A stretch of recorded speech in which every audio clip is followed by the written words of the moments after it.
મહારાજા ભગવતસિંહજીનો જન્મ 24/10/1865ના રોજ ધોરાજી ખાતે થયો હતો. પિતાના અવસાન સમયે પોતે સગીર હોવાથી ઈસવીસન 1884 સુધી રાજ્યનો વહીવટ મેનેજમેન્ટ હસ્તક રહ્યો હતો. તે પછી 24/8/1884ના રોજ તેમણે પૂર્ણ સત્તા સંભાળી હતી.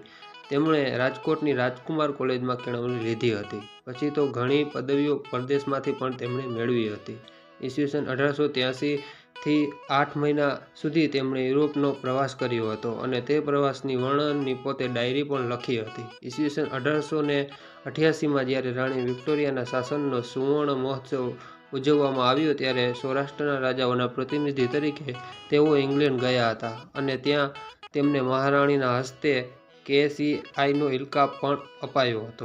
તેમને 1887માં GCIનો ઇલકાબ મળ્યો હતો તથા મહાત્મા ગાંધીજીને ગોંડલમાં તેમના શાસનકાળ દરમિયાન મહાત્માનું બિરુદ પણ અપાયું હતું. મહારાજા ભગવતસિંહજીએ દીર્ઘદ્રષ્ટિથી રાજ ચલાવ્યું હતું. તેમના થકી ગોંડલ રાજ્યનો ખૂબ જ ઝડપથી વિકાસ થયો અને પોતે પ્રજાપ્રિય પણ બન્યા હતા. તેમના સમયમાં ગોંડલમાં ગિરાસિયા કોલેજ, કૈલાસબાગ, બાલાશ્રમ, નિરાશ્રિત ગૃહ, વેરી તળાવ, હોસ્પિટલ, ટપાલ ટાર ઓફિસ, રાજકોટ સ્ટેટનો ઉતારો, ગોંડલના નવા મહેલ, ગોંડલમાં શાક માર્કેટ, ભાદર નદી ઉપર સુપેડી પાસો પુલ વગેરે બંધાયું હતું. તેમણે રાજ્યમાં દરેક ગામે દરવાજો અને સ્કૂલ બંધાવી હતી. ઘણા ગામોમાં ટેલિફોનની સગવડતા પણ ઊભી કરી હતી.